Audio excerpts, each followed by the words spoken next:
I've been talking a lot lately about not voting for Biden and stuff. And, Yes. personally, I think I still am probably not voting for Biden. And Mm. here's my reason behind it. Because in Tennessee, where I live, it's unlikely, not even just unlikely, it's practically impossible for Biden to win this state. The polling, the supporters that he has, it's practically impossible. Tennessee is not a swing state. It's a red state. It always has been and it always will be as long as the culture of the US remains as it is now. Mm. And so I believe that personally, I don't have an obligation to vote for him. I'm not excited for him. I don't think it's important. Mm. However, I want to say recently, one of my very one of my most important inspirations in life and one of the people whose work I've engaged with most as a leftist uh, made a really great point. Noam Chomsky was talking about how like he's been making a lot of comments I disagree with lately. He's been saying like Trump is worse than Hitler, like Trump is the worst thing ever to happen, things like that. And like that really rubbed me the wrong way coming from Chomsky because I feel like for him to say something like that, it's kind of antithetical to what he taught me. And Mm. the idea that history is not really made by like one great man. It's like an overarching culture. You know what I mean? And he taught that to me through the lens of foreign relations, and he taught that to me, through his own experiences and his own studies. But I feel like for him to say that really rubbed me the wrong way. But that's because I was hearing his opinion through secondhand, like Mm. I was hearing his opinion through other leftists, and I would like to retract a lot of my things because I think that I wasn't really being fair to him, and I think that other people weren't being fair either. Because in reality, what he was actually saying, and I'm uh, not surprised to hear this either, is basically this: if you live in a swing state, it costs you nothing to just drop a vote for Biden and just be done with it and just not like you don't parade it around the streets, you don't use it as part of your identity. You're not a Biden voter. You just vote for Biden because you can, and it's not difficult, Mm. and it's a form of harm reduction. And he says that like people in swing states, what they should do is vote for Biden and that's it, and then just bring to the streets for the problems that we're having basically, and fight these problems through direct action, just Mm. like he's been saying for decades. And I want to say like my criticism of him before was because people were leaving out the very important aspect of it, that change is made through direct action. And I think that Chomsky is 100% right about that. And I also think that voting for Biden isn't necessarily a totally negative thing.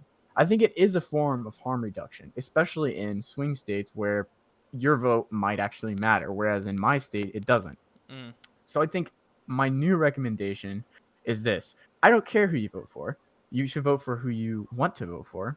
I think that if you live in a swing state, I would say not voting is worse than just voting, regardless of who you vote for, just because Mm. your vote matters more. And I would also say that if you want to vote in a non-swing state for like a third party, I think that's totally fine. I think there's nothing morally wrong with that because your person who you're voting for is going to win anyway or going to lose anyway. Yeah. So it doesn't really matter. And I think that there is something to be said. There is some value in voting for a third party. But I want to say that like if you don't vote for Biden, that's totally fine because I'm not fucking voting for him, and I don't think that like he deserves your vote. I think that like, but that I don't think that's what Chomsky was saying. He's not saying he deserves your vote. He's simply saying that if you cast your vote for him, you don't lose anything, and if you stay mad about all the issues you have, then it's really no different than not voting. Because he's probably going to win either way. It's important that Trump isn't president anymore to some people, like especially like minorities, immigrants, things like that. It Mm. matters to them. And so I don't know. Um Personally, like I said, I'm not voting. I don't know. What do you think about Chomsky's plan? Like the idea that if you vote for someone just as a throwaway, like I've been using this term, a throwaway vote, like you just vote for him, but you don't actually care. You're just doing Mm. it. And then you actually do the things you want to do through direct action. What Yeah. do you think about that plan? Do you think that's a No, good I way mean, to yeah, I minimize agree. harm? Like, yeah, like having Trump as for another 4 years will be so detrimental to so many groups in America. Like, they're playing, there was a genuine and honest concern of people who are uh, kids of immigrant parents, right, getting fucking just absolutely just fucking thrown out of the country, right? Like that was a genuine concern, with DACA and Dream and stuff like that, right?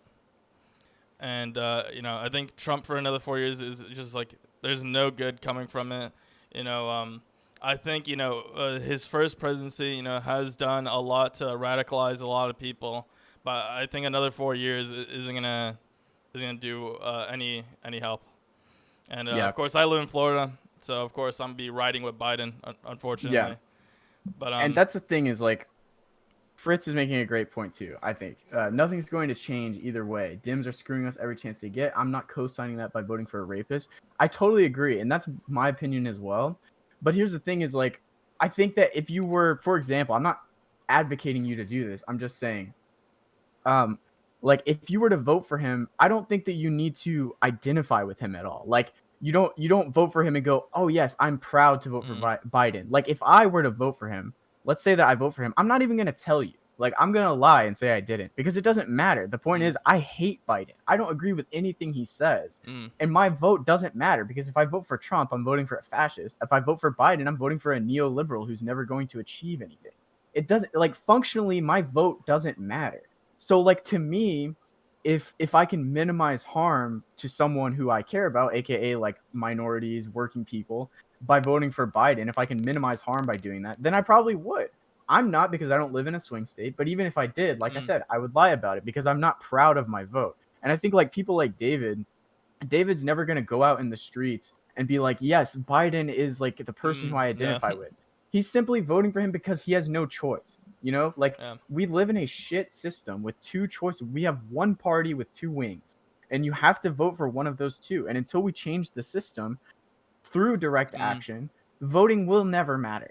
So it's always going to be a form of harm reduction. And I think that was really Chomsky's point. I don't think he did a great job of communicating it because he's like an 87-year-old man. But I think that really was his point. And I think I'm qualified to say that as well because I've engaged with a lot of his work. And that's why I was so surprised to hear him say that. But I think that that's really what he meant in the end. Yeah, so I'm curious what you think about people who vote like Green Party then. People who vote Green Party, I think it's totally fine. And I think that like the same rules still apply. Because like when you vote for someone, it is a moral statement. You're saying you agree with them. But I think that the reason for that is because you identify with their platform. So like if you vote for someone who you don't necessarily fully agree with just as a form of harm reduction, but then you don't advocate that other people vote for him, it's almost like you haven't voted. Like your vote is still there and it still counts. But like you're not doing a part in normalizing neoliberalism by voting for Biden. You would be doing a part in assisting neoliberalism if you voted for him and then came back and you were like, I'm so proud of my vote. Everyone should do what I'm doing. But that's not what you do. We openly criticize Biden. We openly disagree with almost everything of his platform, and we think that his platform will lead to the same harm that Trump's does. It's just less obvious and offensive. And that's why I think Biden's presidency could be dangerous because it could end up normalizing like neoliberalism, which in my view is just as bad as regular old capitalism. And so like I'm sympathetic to the argument that Biden could even cause more harm. But like that's why I never advocate people vote for him. And it's like I don't know, like I don't think it matters, and he's likely to win either way. Yeah. So if you vote for him, it doesn't matter. I just think that making it your identity is kind of weird. Yeah, there's like a lot of people who say like, oh, if you're voting Green Party, like you might as well have voted for Trump. Like, what do you think about that? That's ridiculous. And like in a swing state, it's true that voting for a third party is a waste of your vote. It's absolutely true, because you're not making a statement, and like you're in any state voting for a third party is a protest vote in this country because there is no third party will ever win. That's a fact. It's a feature of our system. So voting for a third party is always making a statement. But just because you live in a swing state doesn't mean that making a statement means you automatically, because that frame of reference, you saying like voting for a third party is the same as voting for Trump, automatically assumes that person wasn't going to vote for Trump anyway. Like, you know what I mean? Like what if I was leaning towards Trump, but then I voted third party? It's like, it makes no difference. That's the thing. It's always a protest vote. And it's never a vote for just the random person. They're just saying that because they think that, oh, that'll shame you into voting for Biden. That's such a stupid thing to say. If you want someone to vote for your candidate should have a platform that people can get excited about. because a Yeah. lot of people aren't like me and David. They don't make cost benefit analyses about who they vote for, and like they don't think about it very critically. They're just voting for who they identify most with. And Yeah. Biden is an old fucking man, and he's out of touch with reality. He has no idea. He hasn't been on the same level I as don't know if people even like you Biden's and me going to for survive the decades. first 5 months of his fucking presidency. Yeah, Like exactly. he's Yeah, like on he's the so old. verge of just croaking. Fritz says Biden's harm is just less overt. There's no reduction in my eyes. I'm like on the fence about that, and like I think that people like Chomsky kind of made are the people who instilled that in me. The idea that like neoliberalism is just as dangerous as fascism, and like I don't know, I kind of agree, and I think theory tells us to kind of think that as well, and I think the prediction. The materialist prediction of neoliberalism is the same as fascism. I agree with you, but I'm curious about like um the ability to have a revolution.